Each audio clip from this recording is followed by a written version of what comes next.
Dear students, good morning all of you. आपने इससे पहले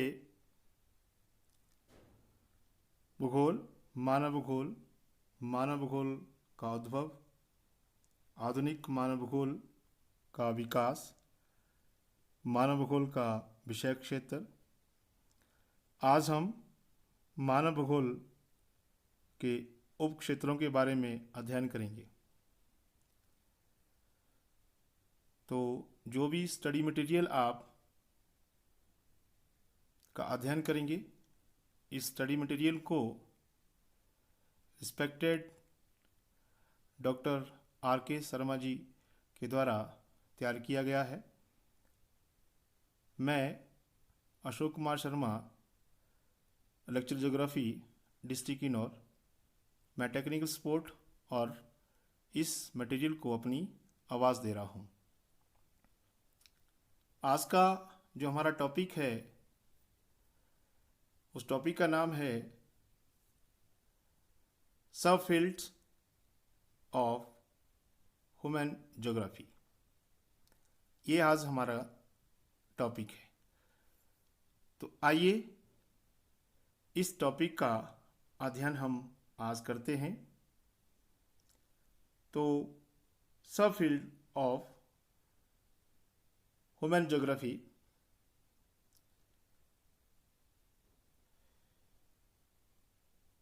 तो मानव निर्मित विभिन्न लक्षणों के अध्ययन के आधार पर मानव भूगोल को निम्नलिखित 6 उपक्षेत्रों में विभाजित किया जाता है, जो इस प्रकार से हैं।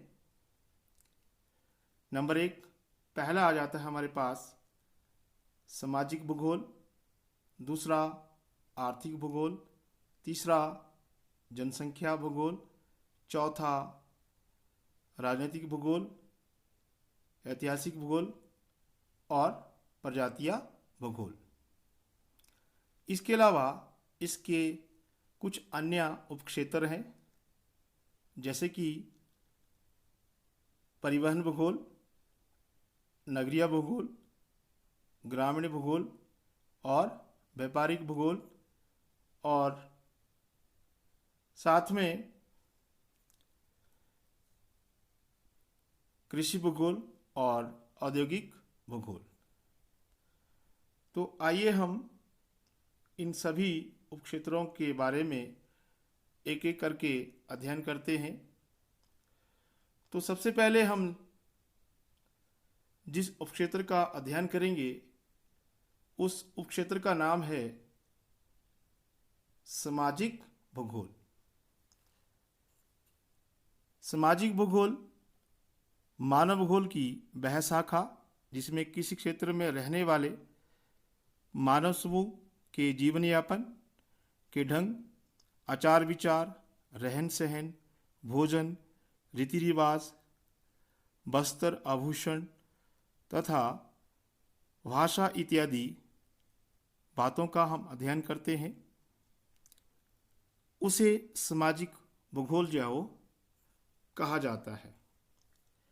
इन चित्रों में संकेतित रूप में आपको बताया गया हुआ है कि सामाजिक भूगोल क्या होता है, क्योंकि हम जिस समाज के अंदर रहते हैं, बहुत सारी चीज़ें जो मैंने अभी बोली, वो सारी चीज़ें हमारे समाज में के अंदर जो होती है। इसके बाद हम नेक्स्ट जो हमारा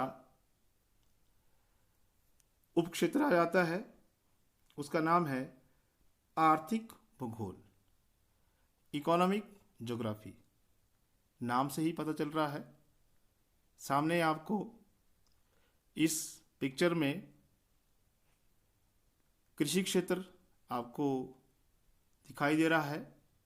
तो आइए हम आर्थिक भूगोल के बारे में जानते हैं। आर्थिक भूगोल क्या होता है? आर्थिक भूगोल मानव भूगोल की वह उपशाखा जिसमें मनुष्य की आर्थिक क्रियाओं के वितरण और नेचुरल जो सर्कमस्टांसेस के साथ साथ उनके संबंधों का अध्ययन किया जाता है।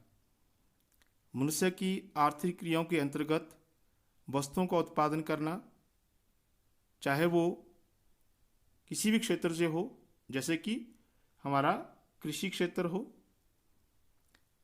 वितरण हो, उपभोग हो, विनिमय हो इत्यादि।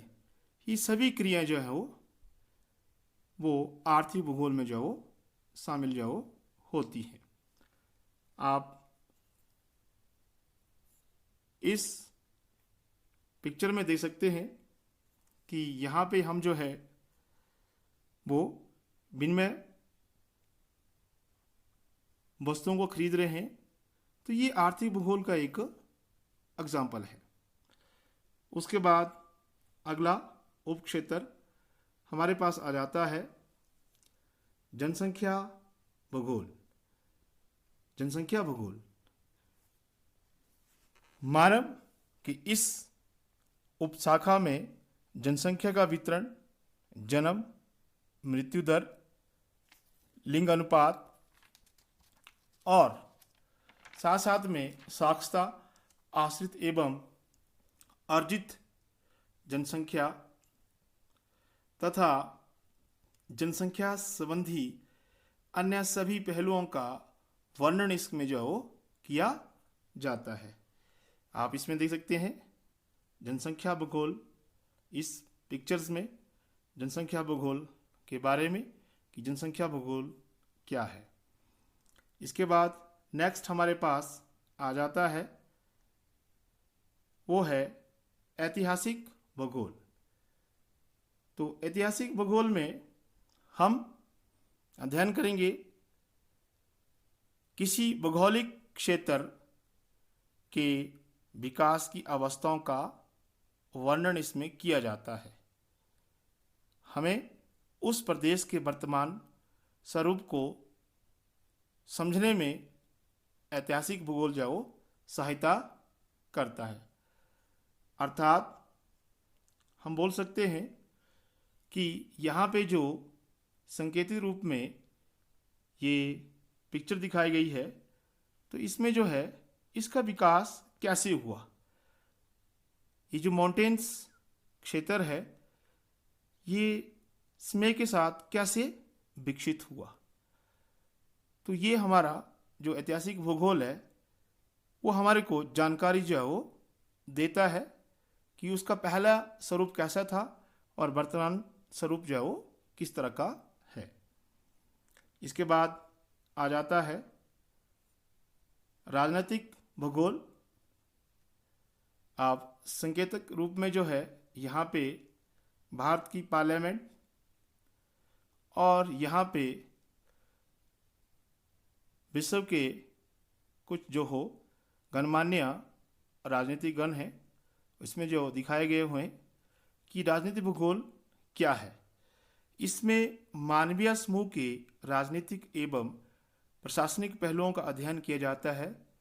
विभिन्न देशों के बीच का संबंध, सीमा, सरहदें, स्थानीय शासन एवं प्रादेशिक नियोजन आदि, और इसके साथ कुछ और मुख्य विषयों का भी अध्ययन इसके अंतर्गत जो कि राजनीति से संबंधित हो। इसके बाद हमारे पास आ जाता है प्रजातीय भूगोल। अब इसमें नाम से ही हमारे को पता चल रहा है कि प्रजातीय भूगोल क्या होता है। इसमें हम मानव जाति के विकास से लेकर उसकी संस्कृति एवं सभ्यता का विश्लेषण जो किया जाता है। जिसकी जो संस्कृति है और सभ्यता है उसका विश्लेषण जो है वो किया जाता है।